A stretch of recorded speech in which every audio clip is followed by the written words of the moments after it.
बार फिर से आप लोगों का बहुत बहुत स्वागत है। तो कैसे हैं आप लोग? आई होप आप सब बहुत ही अच्छे होंगे। देखिए, इसके पहले हिस्ट्री में हमने विद्रोह के बारे में पढ़ा था। 1857 की क्रांति देखा था, किसान विद्रोह और जनजातीय विद्रोह, मुस्लिम विद्रोह, जितने भी विद्रोह हुए थे उसको हमने देखा हुआ था। तो आज का जो हमारा टॉपिक है वो है भारतीय राष्ट्रीय कांग्रेस। यहाँ पे हम देखेंगे कि इसकी स्थापना कब हुई, किसने की, किन परिस्थितियों में हुई। ठीक है, तो चलिए शुरू करते हैं। टॉपिक है हमारा भारतीय राष्ट्रीय कांग्रेस, जिसकी स्थापना 1885 ईस्वी में हुई। कांग्रेस की स्थापना अंग्रेजों ने अपनी खुद की सुरक्षा वॉल के रूप में किया था, किंतु कांग्रेस भारतीय क्रांतिकारियों का एक मंच बन गया। कहने का क्या मतलब है कि जो क्रांतिकारी थे वो थोड़े थोड़े करके कहीं ना कहीं से विद्रोह करते रहते थे। तो अंग्रेजों ने सोचा इनको हम खुद ही एक मंच दे देते हैं कि ये लोग आएंगे, अपनी मांग रखेंगे, मर्जी तो हमारी ही होगी, हम चाहे पूरा करें चाहे ना करें। इसीलिए उन लोगों ने भारतीय राष्ट्रीय कांग्रेस की स्थापना की। आप लोग आइए, हमसे मांग कीजिए, आपकी हम मांग को पूरा करेंगे। लेकिन बाद में क्या हुआ, यही भारतीय राष्ट्रीय कांग्रेस क्रांतिकारियों का एक मंच बन गया और उन्हीं के विरुद्ध कार्य करने लगा। ठीक है, कांग्रेस के संस्थापक स्कॉटलैंड का एक असैन्य अधिकारी एओ ह्यूम थे। यानी कांग्रेस के जो संस्थापक थे वो स्कॉटलैंड के असैन्य अधिकारी थे, यानी वो सेना के अधिकारी नहीं थे। इसका याद रखिएगा, उनका नाम था एओ ह्यूम। एलन ऑक्टेवियन ह्यूम उनका पूरा नाम है, इसको आप लोग ध्यान रखिएगा। ठीक है, इन्हें शिमला का संत यानी हर्मिट ऑफ शिमला कहा जाता है, क्योंकि देखिए हमारे पूरे भारत में एक सा मौसम बिल्कुल नहीं रहता है और अंग्रेज के यहाँ ठंडी ही रहती है ना। तो ये आते थे तो शिमला में ही बस जाते थे, क्योंकि वहाँ पे उनके हिसाब से मौसम होता था। ठीक है, इसीलिए इनको हर्मिट ऑफ शिमला या फिर शिमला का संत कहा जाता है। फिर अब आगे है, कांग्रेस की वार्षिक बैठक अधिवेशन कहलाती थी। यानी कई बार कंफ्यूजन ये होता है ना कि बताइए कांग्रेस का ये अधिवेशन कहाँ हुआ है, हमें पता ही नहीं होता कि अधिवेशन क्या है, तो हम बताएंगे क्या। तो जो कांग्रेस की बैठक होती थी उसी को अधिवेशन कहा जाता था। बैठक ना बोल के अधिवेशन बोल दिया जाता था। ठीक है, कांग्रेस का अधिवेशन दिसंबर महीने में होता था, किंतु 1930 के बाद से यह जनवरी में होने लगा।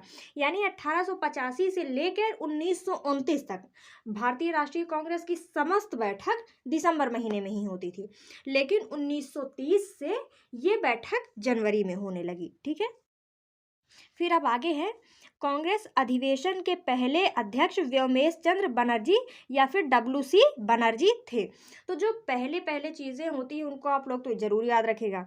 जैसे यहाँ पे है कि कांग्रेस अधिवेशन की पहले अध्यक्ष कौन थे, तो वो डब्ल्यूसी बनर्जी यानी व्योमेश चंद्र बनर्जी थे। ठीक है, इनका नाम याद रखिएगा।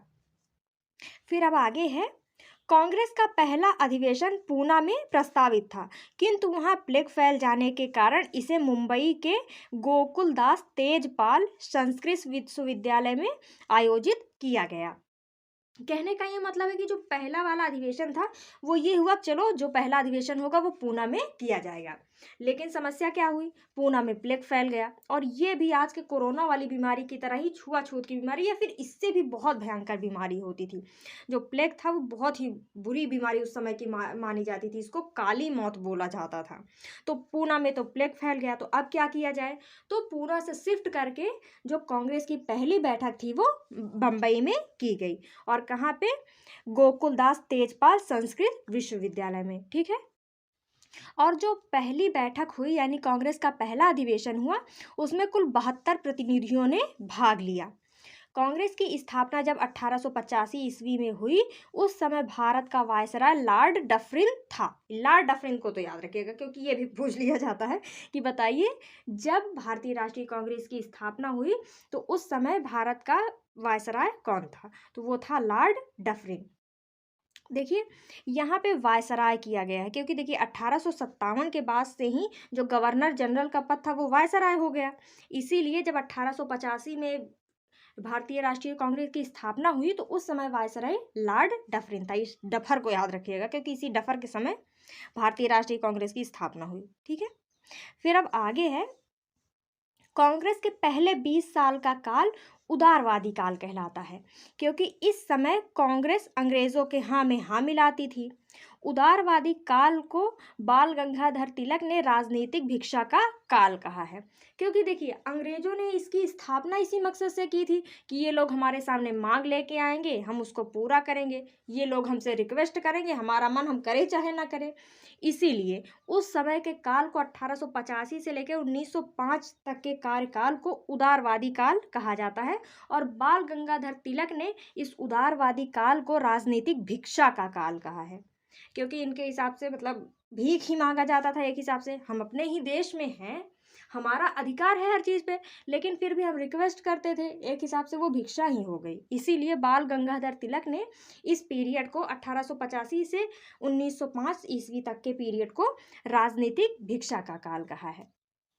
फिर अब आगे है, उदारवादी काल के प्रमुख नेता डब्ल्यू.सी. बनर्जी तथा रविन्द्रनाथ टैगोर थे। अंग्रेजों ने जब 1905 में बंगाल का विभाजन किया तो कांग्रेस के अंदर से भी बगावत प्रारंभ हो जाने लगी, जो आगे चलकर गरम दल तथा नरम दल में टूट गया। तो 1905 में ही कांग्रेस दो दलों में टूट गया, नरम दल और गरम दल।